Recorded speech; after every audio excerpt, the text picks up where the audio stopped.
विभागाच्या माध्यमातून त्यांच्या हॉस्टेलमध्ये विद्यार्थ्यांना भरती मिळण्याकरता जी जाहिरात काढण्यात आली आहे ही नेहमी याच प्रकारची जाहिरात येत असते।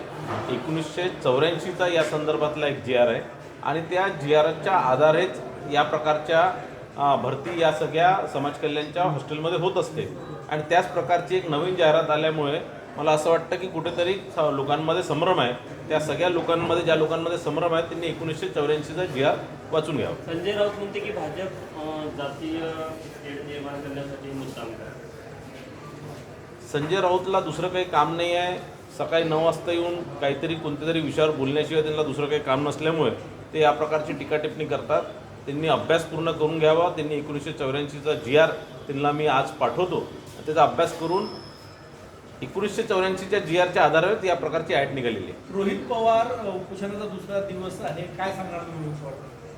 शेतकऱ्यांच्या कर्जमाफीची मागणी आहे।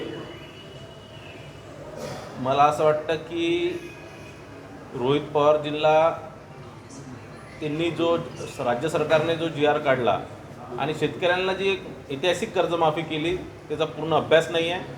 शेतकऱ्यांमध्ये मोठ्या प्रमाणात त्या संदर्भातला प्रतिसाद आहे। एक चांगल्या प्रमाणात लोक त्याचा फायदा घेऊन राहिले, शेतकरी त्याचा फायदा घेऊन राहिले आणि निश्चितच काही जर अडचण असणार तर शेतकरी त्या संदर्भातला निवेदन तिथल्या संबंधित कलेक्टरला किंवा तहसीलदाराला देऊन त्या अडचणी दूर करून त्या कर्जमाफीचा पूर्ण फायदा घेऊ शकतात।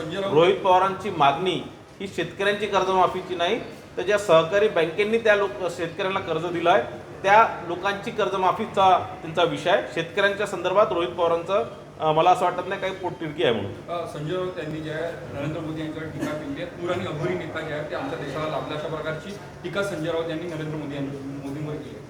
नाही, मला मी ती बघितली नाही। मी त्याच्यावर बघितल्यावर मी तुम्हाला सांगू शकतो। विलिनीकरणासंदर्भात खूप चर्चा सुरू आहे, कशा प्रकारे बघतात? आज जवळपास हे जे सगळे तृणमूल काँग्रेस असणार, राष्ट्रवादी काँग्रेस पक्ष असणार किंवा इतर पक्ष हे सगळे काँग्रेसमधनं त्यांच्या वेगळ्या एक विचारांनी, त्यांच्या राज्याच्या हिताच्या विचारांनी ते सगळे बाहेर पडले होते। कुठेतरी तेही काँग्रेससोबतच काँग्रेसच्याच विचारधारात सामील करून देश लुटाचा जो विचार त्यांच्या मनात आला आणि त्यानंतर त्यांची अवगती झाली आणि आज त्यांच्या राज्यांमध्ये त्यांना नाकारण्यात आलेलं आहे आणि म्हणून मला असं वाटतं त्यांचा विचार होत असणार कोणत्या पक्षात परत काँग्रेसमध्ये विलीन होण्याचा।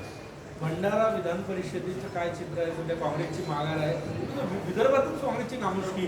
अमरावतीचा जो उमेदवार आहे तो ॲडमिट आहे, बाकी 3 ठिकाणी माघार घेतलेली आहे। प्रचारात दिल्लीला गेले।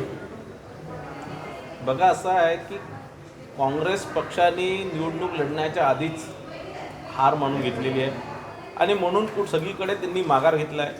गटातटात विभागलेला काँग्रेस आज कोणतीही निवडणूक लढण्यास असमर्थ आहे आणि म्हणून त्यांच्या गटाचे भांडणं ते दूर करूनच ते निवडणूक लढू शकतात असं त्यांची खात्री आहे आणि गटाचे जोपर्यंत भांडणं संपत नाही तोपर्यंत निवडणूक लढायची नाही असं मला असं वाटतं काँग्रेस पक्षाच्या नेत्यांनी ठरवलेलं आहे आणि त्याचमुळे विदर्भात सगळीकडेच विधान परिषदेमध्ये काँग्रेस पक्षाने माघार घेतलेली।